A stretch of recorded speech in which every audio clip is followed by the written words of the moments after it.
Oh, Hilton stay, your beds are soft and cozy. No lumpy couch, no stiff futon, no shower line at crack of dawn. Oh, Hilton stay. When you want holiday comfort you can count on, it matters where you stay. Enjoy comfortable rooms and friendly service when you stay with Hilton instead. Save up to 25% this season when you book with Hilton. Hilton for the stay. Terms apply.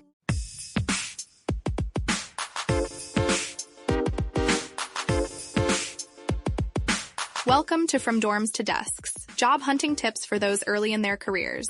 A podcast brought to you by College Recruiter Job Search Site, which believes that every student and recent grad deserves a great career, and hosted by Work Defined. Join our AI co-hosts as they dive into tips, tricks, and insights that will help you land your next part-time, seasonal, internship, or entry-level job. Let's get your career started. You know that feeling, right? You're brimming with potential, ready to jump into the professional world, but every single job listing seems to ask for 2, 3, sometimes even 5 years of experience you just haven't had the chance to get yet. Oh, yeah. It's a classic catch-22, and it feels like you're stuck before you've even started. How do you, fresh out of the dorms or maybe pivoting careers, transform all those rich, non-traditional experiences into something that grabs a hiring manager's attention and helps you land that first desk? It's more than just a feeling. It's a really common hurdle many face, especially when you're making that big transition from academic life to, the professional world. Right. And that's precisely the challenge we're diving deep into today. Our mission, really, is to equip you with the strategic knowledge and practical tools to craft a resume and cover letter that doesn't just list what you've done, but powerfully communicates your potential and the value you bring. Okay. We're going to help you unlock the power of all your experiences, transforming them into a compelling career story that truly opens doors. And we're not just offering opinions here, are we? We've gone to the absolute experts to bring you this deep dive. We're talking about insights from the Mignon Center for Career Success at Harvard University, practical, actionable advice for places like Resume Genius and Novo Resume, some cutting-edge guidance from Coursera, and crucially, perspectives from College Recruiter, who really get the needs of early career talent. Yeah, absolutely. These sources represent a diverse, expert, and very pragmatic approach. It's all designed to give you a real advantage. Right. The goal here isn't just to summarize, it's to provide you with a kind of mental toolkit, showing you how to confidently articulate every valuable experience you've gathered.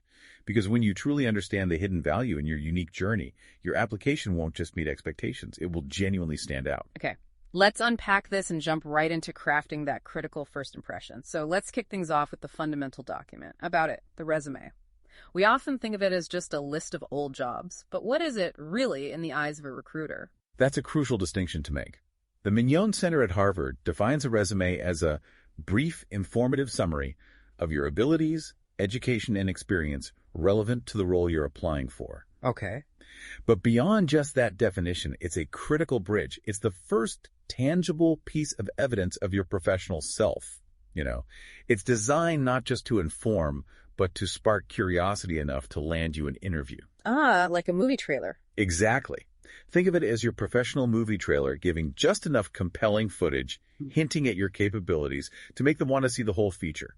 Its core purpose is really to highlight your strongest assets and skills and to genuinely differentiate you from other candidates who are going for similar positions. I love that analogy, professional trailer, because the reality is recruiters are moving fast. We hear they spend, less than 30 seconds reviewing a resume on average. Yeah, sometimes even less. That's an astonishingly small window. Why is it so brief, and what does that mean for how we actually design this document?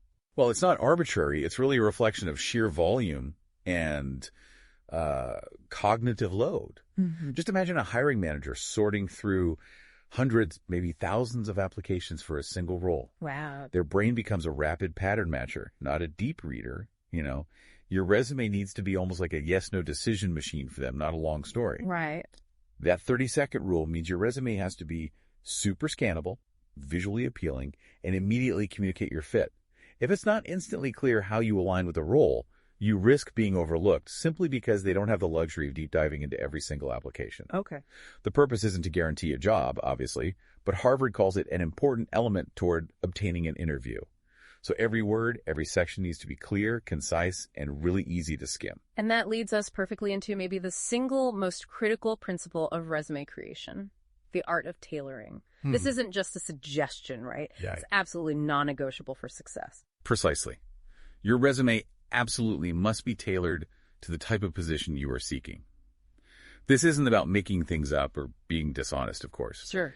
It just means your resume should strategically reflect the specific skills, experience, and impact the employer would value for that specific role.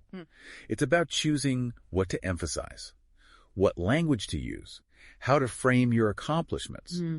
So, for example, if you're applying for a marketing role, you'd highlight communication and project management skills from, say, a campus event you organized, rather than focusing heavily on your customer service skills from a retail job, even if both were important experiences for you.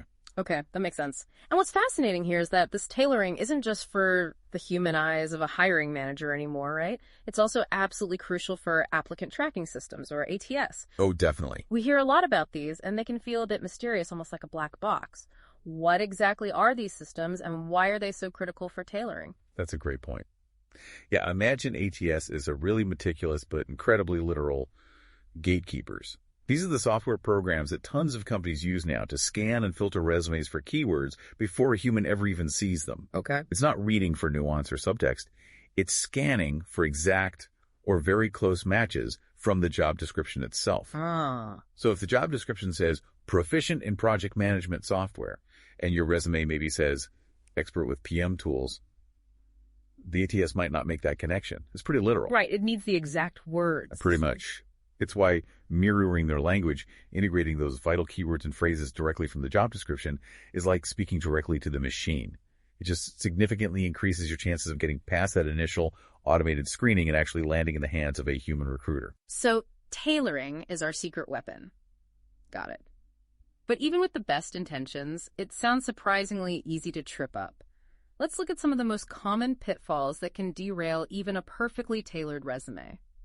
Harvard Extension School highlights some frequent mistakes that can immediately disqualify you. Yeah, and they're often deceptively simple, but they have a huge impact. The number one and truly non-negotiable mistake is spelling and grammar errors. No, definitely. This isn't just about looking sloppy. It's a major red flag for attention to detail, which is critical in almost any role. It just signals a lack of care. You know, if you can't care about your own application, the thinking goes, how will you care about the job? That's so true. I mean, you'd think everyone proofreads right, but the impact of just one typo can be really profound. Absolutely. The second major pitfall is missing or incorrect contact information. You'd be surprised how often basic errors like a mistyped email or phone number pop up. Yeah, it's total self-sabotage if they can't reach you. Third, using passive language instead of strong action words. Your resume should feel dynamic. It should highlight what you actually did, not just what happened around you. Direct voice, yeah. Exactly. Fourth, a resume that's not well organized, concise, or easy to skim. Remember that 30-second rule. If it's just a dense wall of text, it's likely getting tossed immediately. Makes sense. And finally, number 5 is not tailoring the resume to the specific position or industry you're applying for, which, as we've said, is just a critical misstep. Beyond those top 5, Harvard HES and Stanford Career Education provide some really clear don'ts that often catch people out, like avoid personal pronouns I, me, or we. Why is that such a strong recommendation? Well, it shifts the focus. It moves it from a personal story to a professional summary of your accomplishments. Your resume is really a document of facts and achievements, not, a diary entry. Yeah. It just keeps the tone objective and impactful. Also, definitely avoid abbreviations unless they're universally understood in your field. And don't use a narrative writing style. Your resume is not an essay. Right. Don't number or letter sections within your bullet points, and definitely steer clear of slang or colloquialisms. Keep it professional. Got it. And this one's important. Unless you're applying for a very specific role where appearance is actually part of the job, like modeling or acting, do not include a picture, your age, marital status, or references directly on the resume. So no headshot then. And what about that old line, references available upon request? That's the correct approach.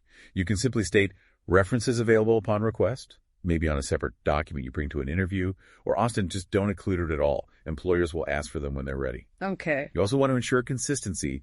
Don't start each line with a date. Keep the dates maybe at the end of the line or in a consistent location on the right. And for formatting, these might seem minor, but they really help readability. Keep your margins no smaller than 1 inch and your font no smaller than 10 point. Ah, good tip. Yeah, anything smaller becomes visually taxing and kind of suggests you're trying to cram too much in, which goes against that whole brevity principle. So we know what to avoid. Now let's flip that. What are the actions that truly elevate your resume and make it sing? What are the key do's? Right. The do's are all about clarity, professionalism, and impact. First, always tailor your content to the specific positions you seek. That's foundational. Second, be meticulously consistent in your format and content throughout the whole document. Consistent spacing, consistent bullet points, consistent date formats.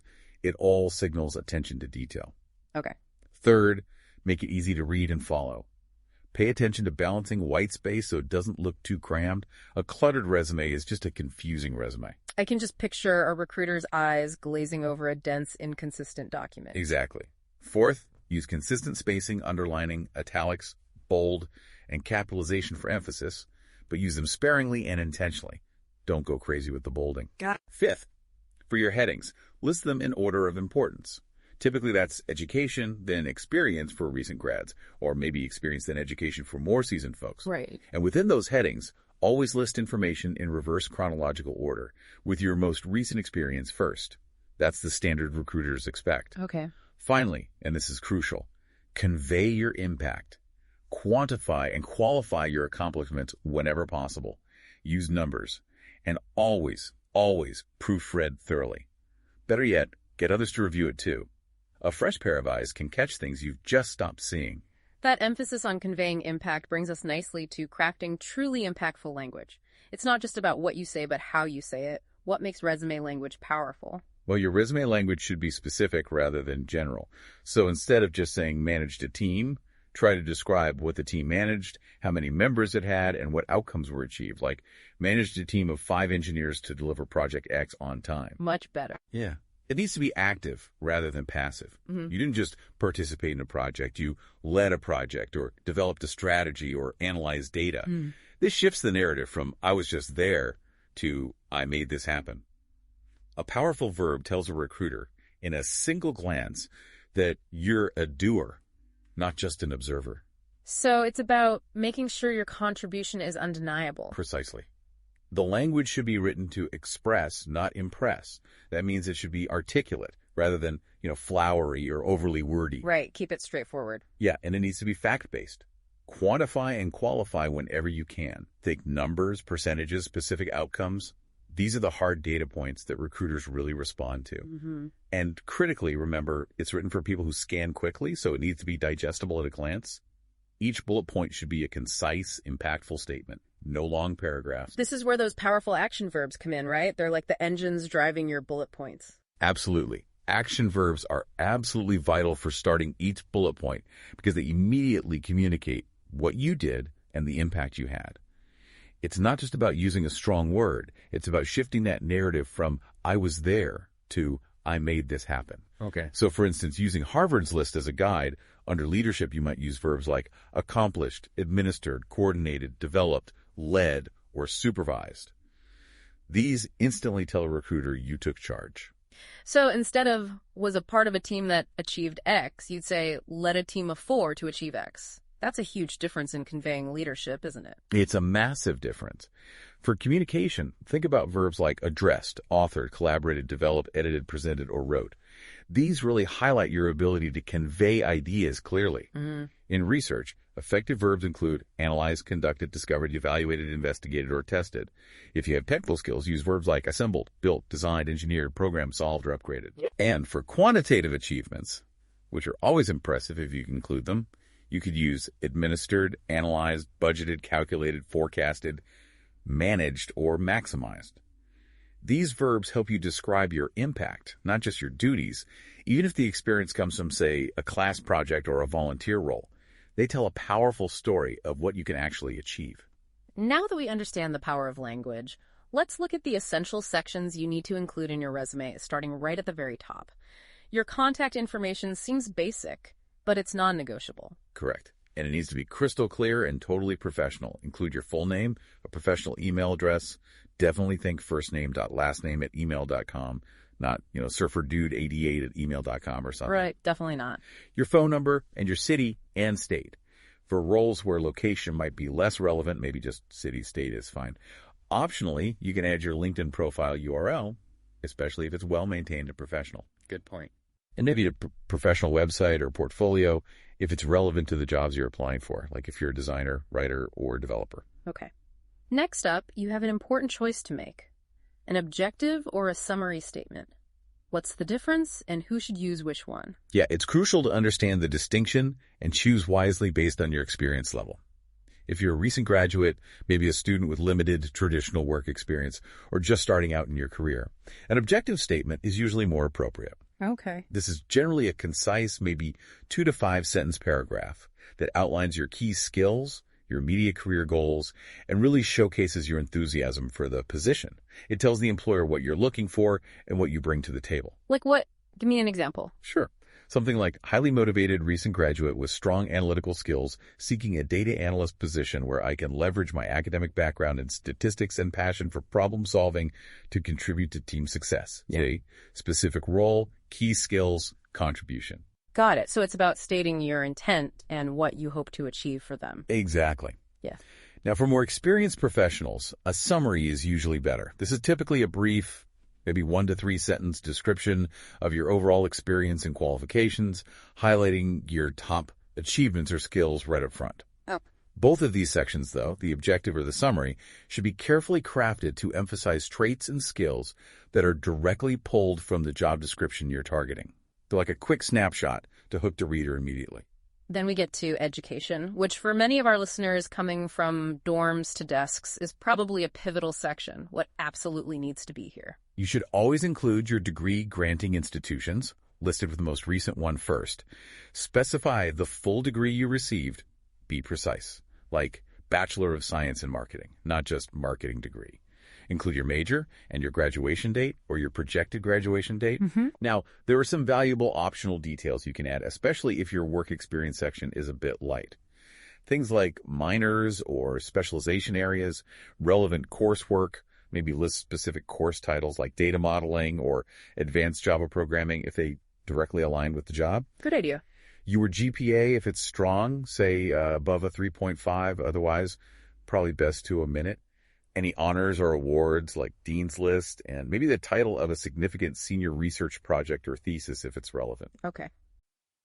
This episode is brought to you by Indeed. Stop waiting around for the perfect candidate. Instead, use Indeed sponsored jobs to find the right people with the right skills fast. It's a simple way to make sure your listing is the first candidates see. According to Indeed data, sponsored jobs have 4 times more applicants than non-sponsored jobs. So go build your dream team today with Indeed. Get a $75 sponsored job credit at Indeed.com/podcast. Terms and conditions apply. And what about high school? For freshmen and sophomores in college, it's perfectly acceptable to include your high school information, especially if you had significant achievements there that show leadership or specific skills. Once you're further along, you generally drop it. Makes sense. Moving to skills, this can sometimes be a dedicated section, especially for technical roles. But it's not just a standalone list, is it? No, not at all. A dedicated skills section is great for hard technical competencies.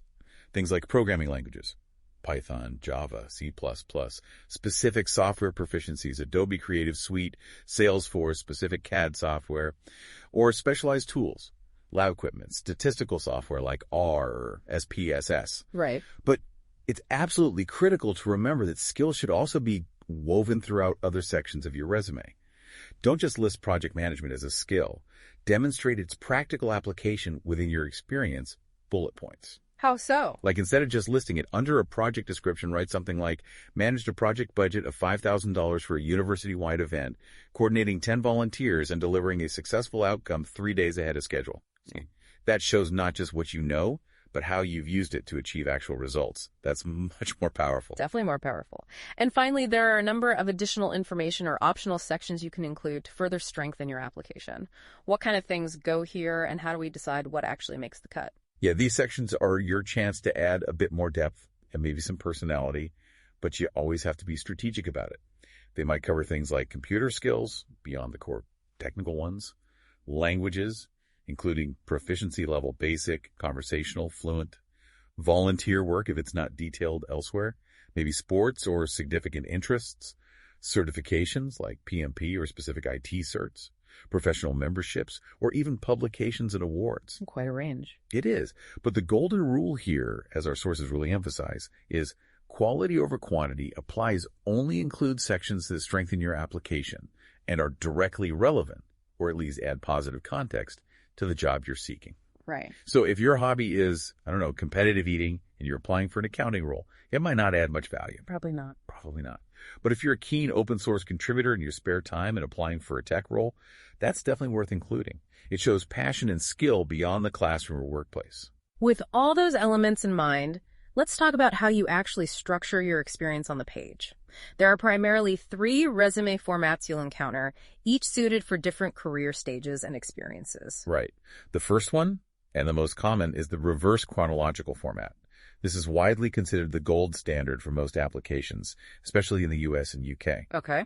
It lists your work experience starting with your most recent position and working backward in time.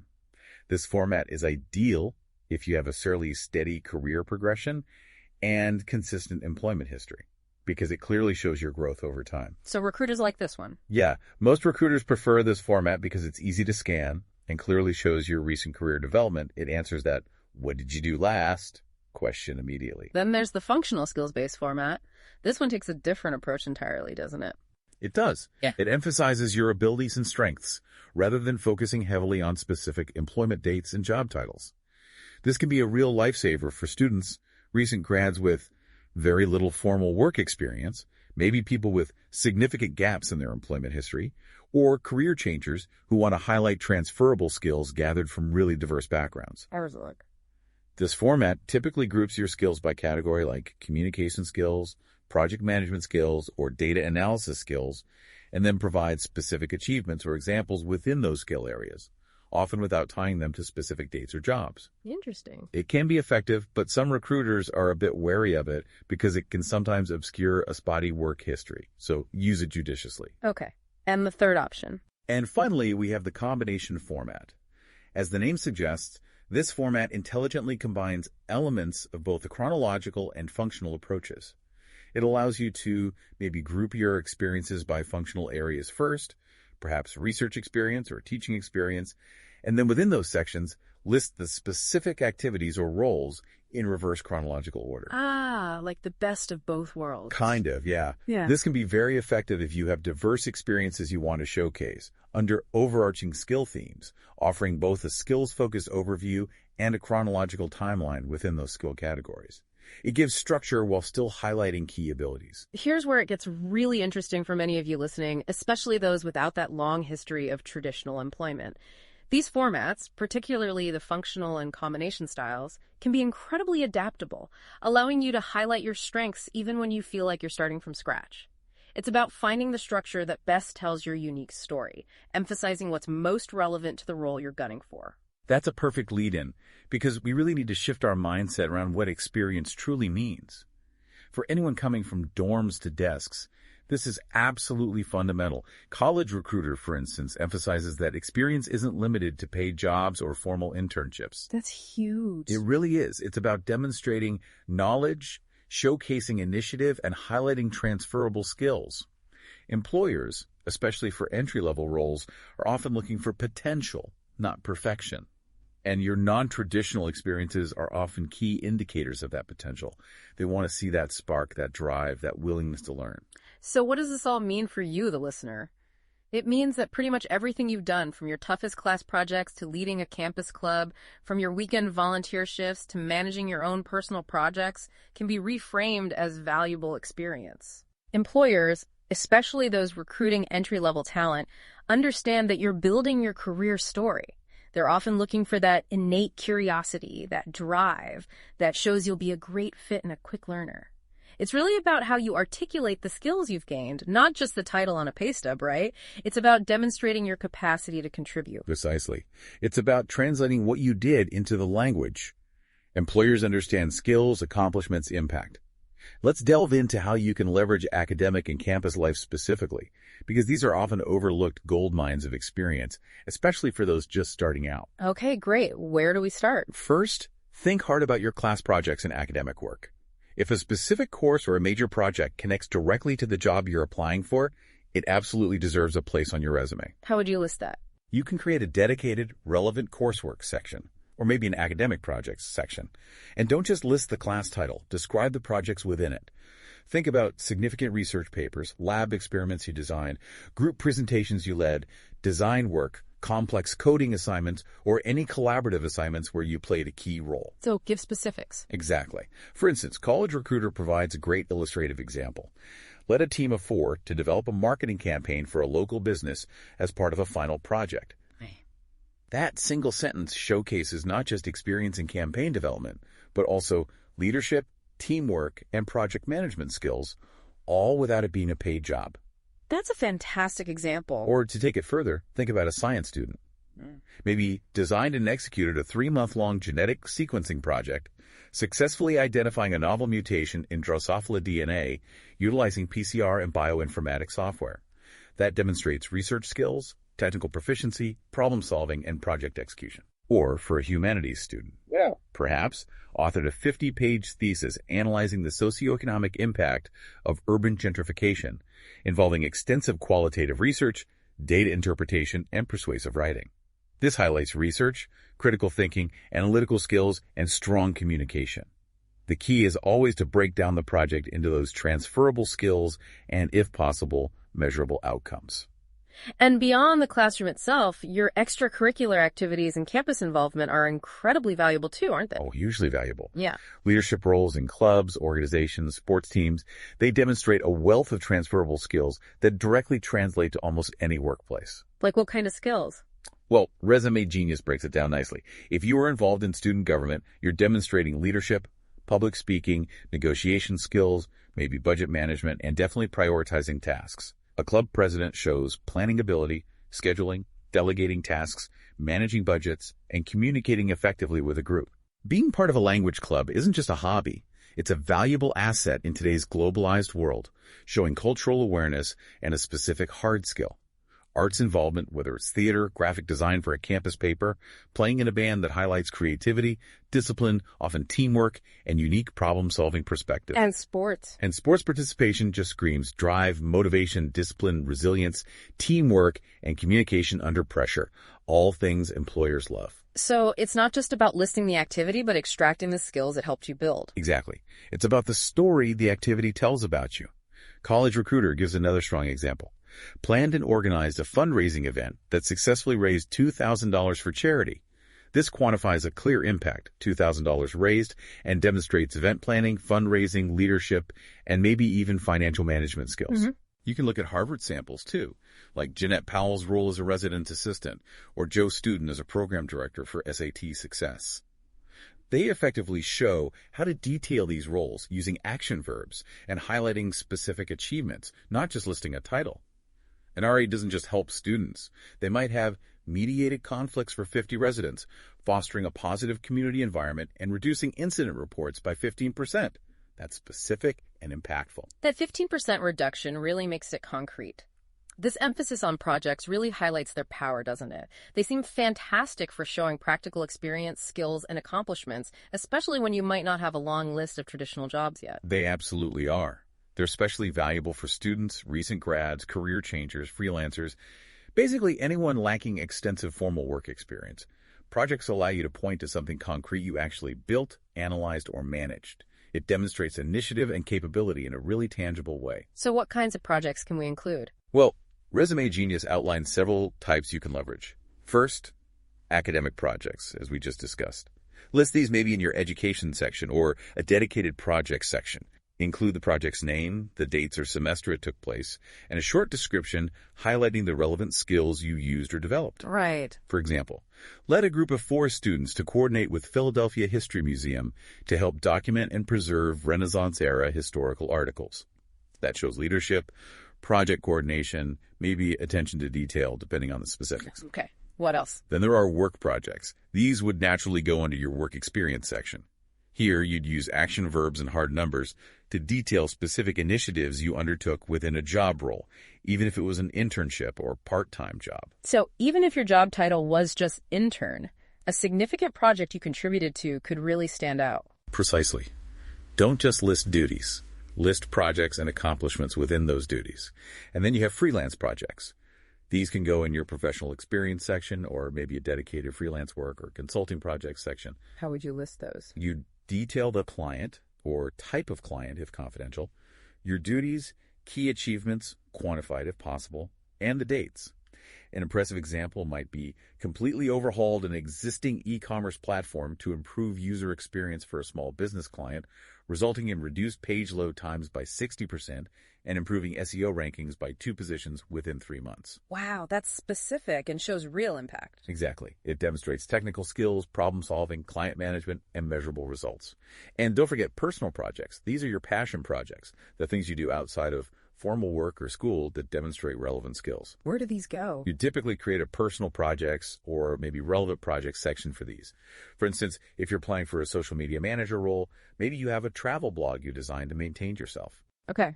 You could describe it by saying something like, designed, launched, and manage a personal travel blog. Blog name URL.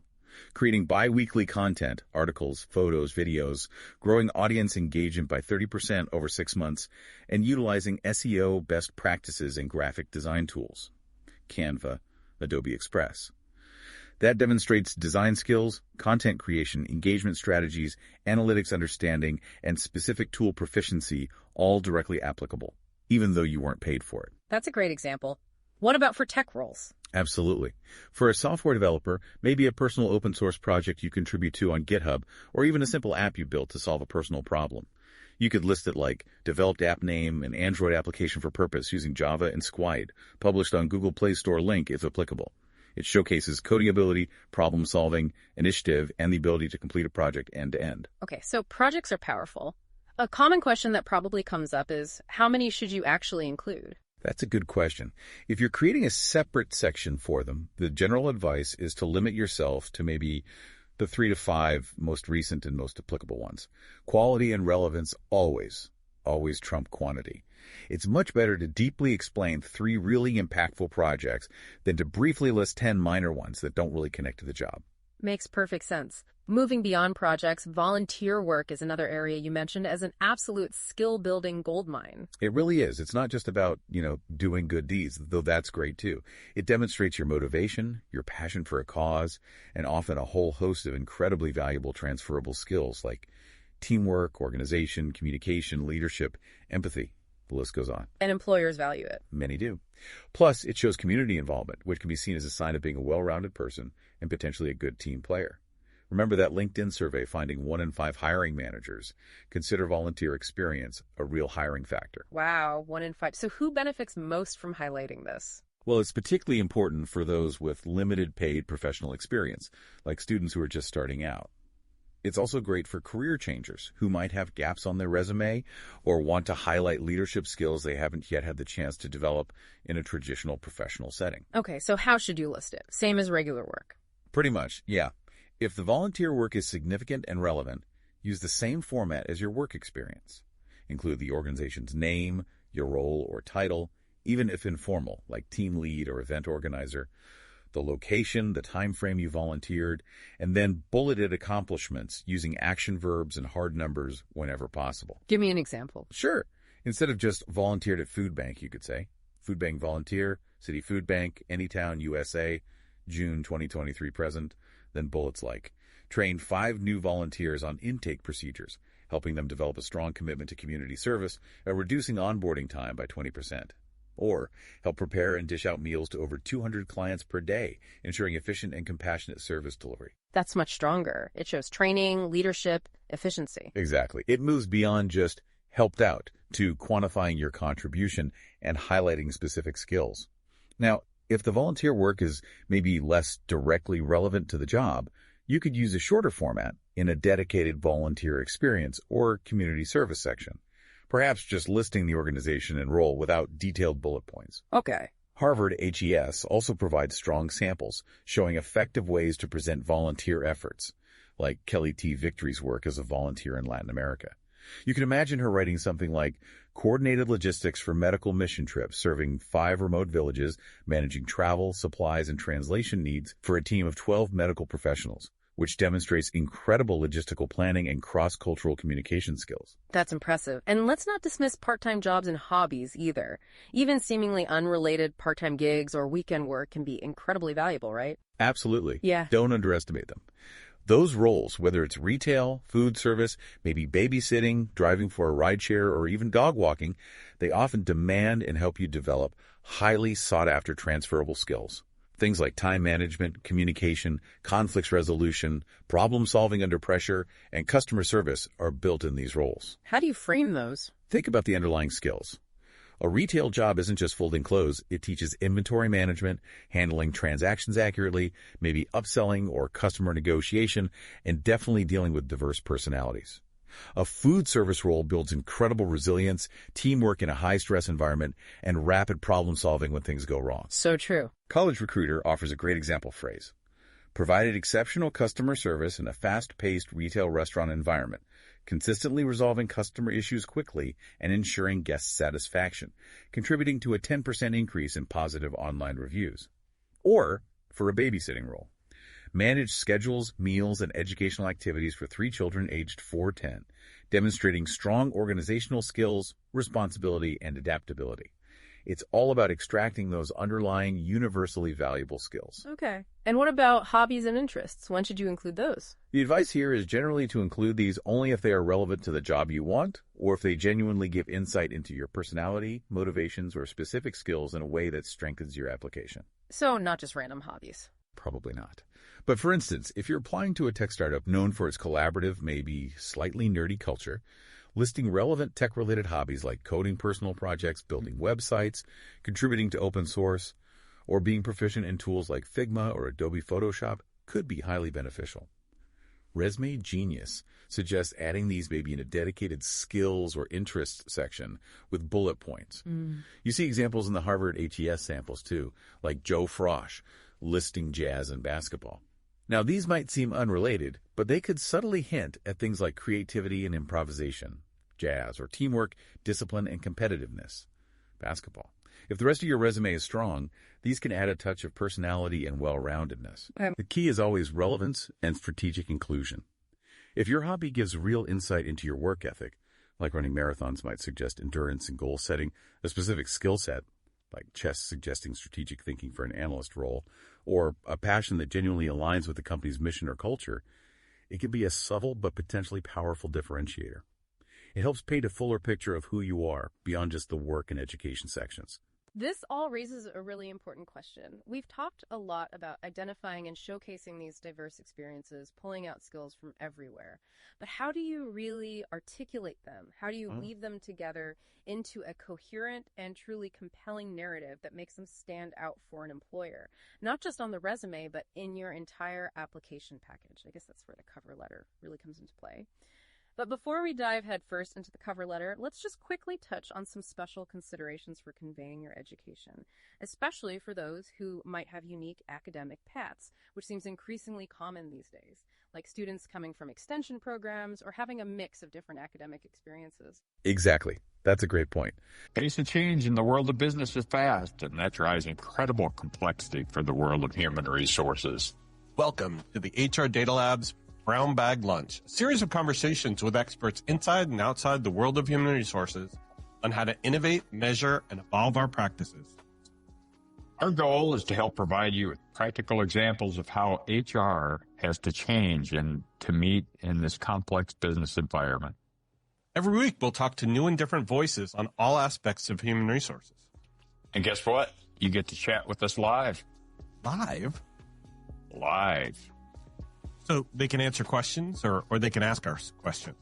They can ask, they can answer, whatever they want. They get to talk with us live. That's awesome. Sometimes we geek out on the data and technology that underlie the processes that drive the world of HR. But the conversations are always insightful and fun. So please, enjoy the HR Data Lab's Brown Bag Lunch. The Mignon Center for Career Success at Harvard, for example, provides really specific guidance for students on how to correctly list their degrees if they come from specialized programs, like a Bachelor of Liberal Arts in Extension Studies or a Master of Liberal Arts in Extension Studies. The main principle here is just precision and clarity. Always use the exact official nomenclature of your degree to avoid any confusion. Don't abbreviate or paraphrase it. Okay. And they also offer clear sample formats for including not just full degree programs, but also things like graduate certificates or even single highly relevant classes you might have completed. The key, as always, is to emphasize what coursework, awards, honors, projects, or campus involvement is specifically relevant to the specific job you're applying for. So you might need extra sections. Yeah, you might even consider separate academic projects or volunteer and activity sections. If you need more space to provide detailed descriptions of really relevant experiences. Think about listing things like Dean's List awards, specific relevant coursework like data modeling, natural language processing, or cloud services, and especially capstone projects with descriptive titles like Enterprise Data Lake Implementation Strategy, or financial market volatility analysis using machine learning. These examples are specific, they demonstrate tangible skills, and they directly align with potential career goals. That's really helpful. What about applying internationally? Yes. On an even broader scale, Harvard HES also touches on international aspirations. If you plan to work internationally, it's super important to know that resume guidelines, or CV guidelines, as they're often called elsewhere, can vary significantly from country to country. How so? Well, for instance, in some European countries, it's quite common, even expected, to include a photograph on your CV. Whereas in the US, Canada, and the UK, it's generally advised against due to anti-discrimination laws and concerns about unconscious bias. Other differences might include length. CVs are often longer than resumes. Expected level of personal detail, like marital status, which is common in some places but not others, and formatting norms. You really need to research the conventions of the specific country you're targeting. Good advice. Anything else on the international front? Definitely be aware of formatting, especially for PDF conversion. You want to ensure your document looks exactly the same as you intended it to, regardless of the computer or system it's opened on. PDF is usually the safest bet. Stanford also adds specific advice for international students applying within the U.S. regarding things like non-immigrant visa status or listing a permanent address if it's outside the U.S. They suggest it might be better to discuss such details later in an interview, rather than putting them on the initial resume, just to avoid potentially being screened out prematurely based on perceived complexities around sponsorship. It's all about providing information strategically and at the right stage of the process. Okay, that makes sense. All right, so you've meticulously crafted this amazing resume. It's filled with all your relevant experiences, no matter how unconventional they might seem. You've identified those transferable skills, quantified your achievements, and presented them clearly using strong action verbs. Now it's time for the ultimate companion piece, the document that truly allows your personality and your story to shine through, the cover letter. Yes. Your cover letter is so much more than just a formality or an introduction. Harvard and Stanford both emphasize that it's seen as a writing sample and part of the screening process. A writing sample too. Absolutely. It's your prime opportunity to introduce yourself properly, clearly state your objective, why this job at this company, personalize your resume by elaborating on maybe one or two key points, and highlight information that specifically addresses the needs and interests of that particular employer and that particular role. This is where you explicitly connect the dots between your experiences and what they're looking for. And the impression it makes is critical, isn't it? You mentioned it's a rating sample. It really is. The quality of your cover letter gives employers a direct window into your attentiveness to detail, spelling, grammar, and the overall quality of your written communication. This means that any flaws or errors, typos, grammatical mistakes, awkward phrasing will often be interpreted, maybe unfairly but realistically, as flaws in your qualifications or your professional diligence. Yeah, it's a harsh but important lesson. The ultimate goal here, to make the addressee want to read your resume, be brief but specific. It's essentially your sales pitch for getting that interview. Okay, so let's break down the anatomy of an effective cover letter. Using the guidance from Harvard, HES, and Stanford, what's the structure? It should always follow a standard business format. That means including your contact information at the top, name, address, phone, email, the date, and then the recipient's contact information, name, title, company address. And whenever humanly possible, address it to a specific person with their correct title, rather than a generic Dear Hiring Manager, or To Whom It May Concern. How do you find the name? A little research usually does the trick. LinkedIn, the company website's About Us or team page, sometimes even a quick call to the company's front desk asking who is handling hiring for that role. It shows initiative and makes the letter feel much more personal. Good tip. What about the opening? Your opening paragraph needs to be crystal clear and instantly engaging. Don't beat around the bush. Clearly state why you are writing, the specific position you're applying for. Mention the exact title if you know it. How you heard about the opportunity, AG, as advertised on College Recruiter, referred by Jane Doe, and briefly, what makes you a strong immediate fit. Be specific then. Absolutely. Tie it directly to the role requirements mentioned in the job description. Don't waste precious space with generic statements like, I am writing to apply for a job. Be direct. For example, I am writing to express my enthusiastic interest in the marketing coordinator position, advertised on College Recruiter. My proven success in leading campus marketing campaigns, particularly in digital engagement, which I know is a focus for your team, aligns perfectly with the requirements of this role. Nice and direct. Yeah. Then the middle. The middle paragraphs are where you really connect your personal story to the position. This is your chance to provide specific examples that demonstrate your fit. But crucially, as the sources say, do not reiterate your entire resume. Okay, don't just repeat it. Right. Instead, select maybe one or two key achievements or experiences from your resume, perhaps a significant project, a relevant volunteer role, or a specific skill you developed, and elaborate on them. Explain how that experience is relevant to the role you're applying for and what you accomplished. Be confident in clarifying this connection. This sounds like the core of the letter. It really is.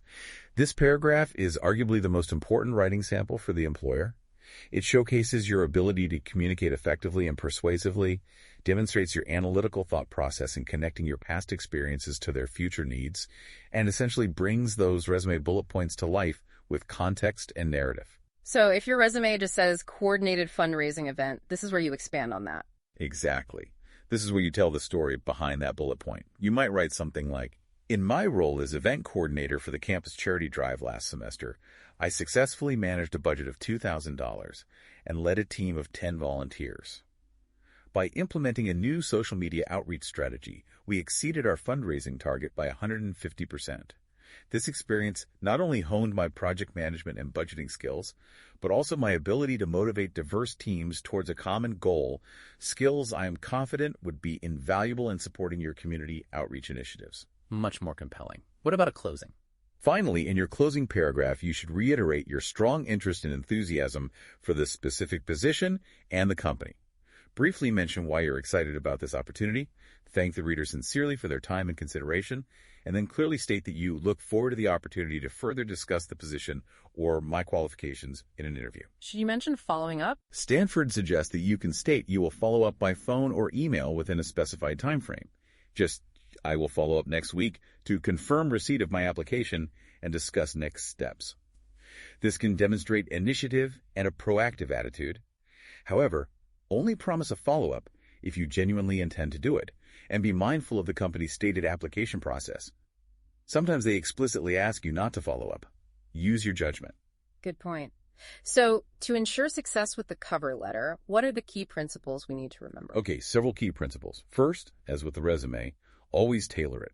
Address it to a specific person if possible, and thoroughly research the organization, its mission, its recent news, and the specific role to customize your letter. Generic, copy-paste letters stand out for all the wrong reasons. Show you've done your homework. Right. Second, prioritize conciseness. Keep your letter concise and factual.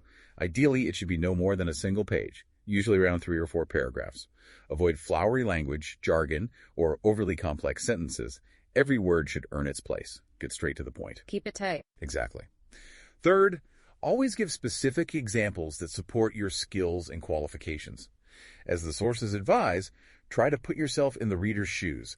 What specific evidence or stories will convince them that you're the right person for this job?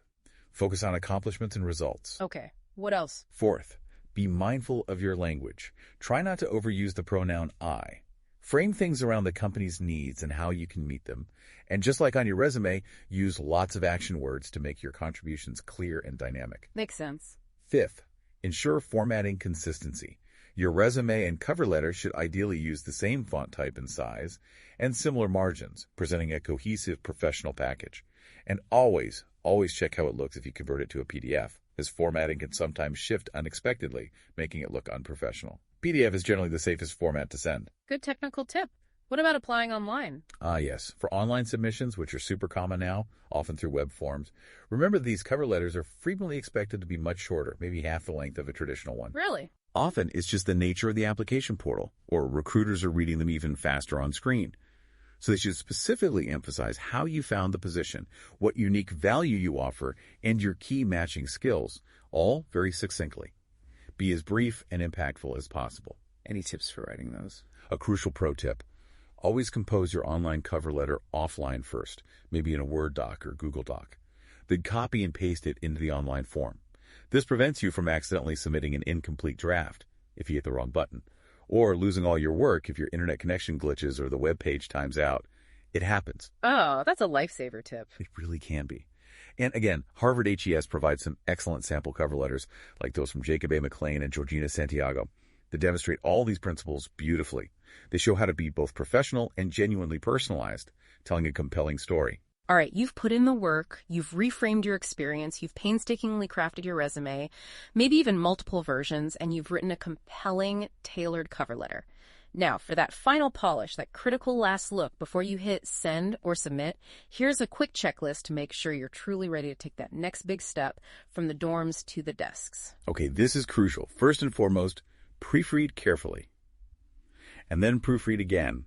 And maybe have someone else proofread it too. Seriously? Seriously. Check for every single spelling, grammar, and punctuation error.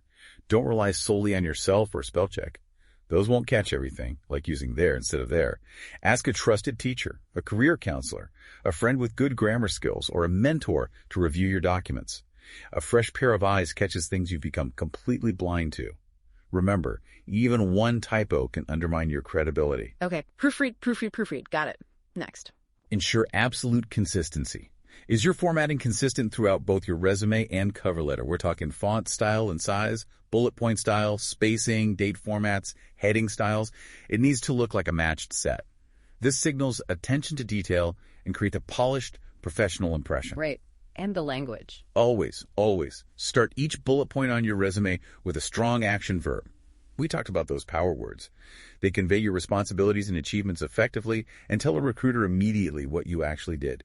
Go back and check every single bullet. And remember to quantify. We mention this a lot, but it bears repeating. Include numbers, percentages, dollar amounts, or specific examples to illustrate your accomplishments whenever possible, even if it's just an estimate for a volunteer role or school project. Managed a budget of $2,000 is far more impactful than just managed a budget.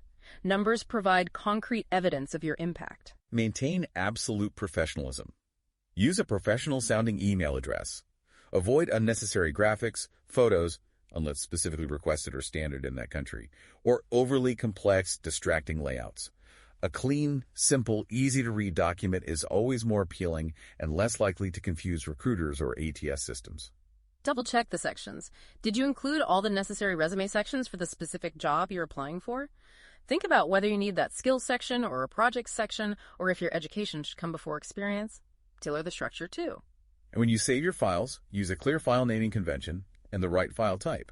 Always save as a PDF unless the application specifically requests another format, like .docs. PDF preserves your formatting across different computers and operating systems. And use a professional, easily identifiable file name like last name, first name, resume company name, or last name, first name, cover letter company name. Don't submit something vague like my resume final v3 really final .docs. Definitely not. Critically, remember the cover letter companion. Unless the application explicitly says not to include one, always pair your resume with a tailored cover letter. They work together as a team to tell your full story. The cover letter provides the narrative context and highlights your motivation, while the resume backs it up with the detailed facts and evidence. And finally, let's hammer this home one last time, the overarching theme of our whole deep dive today.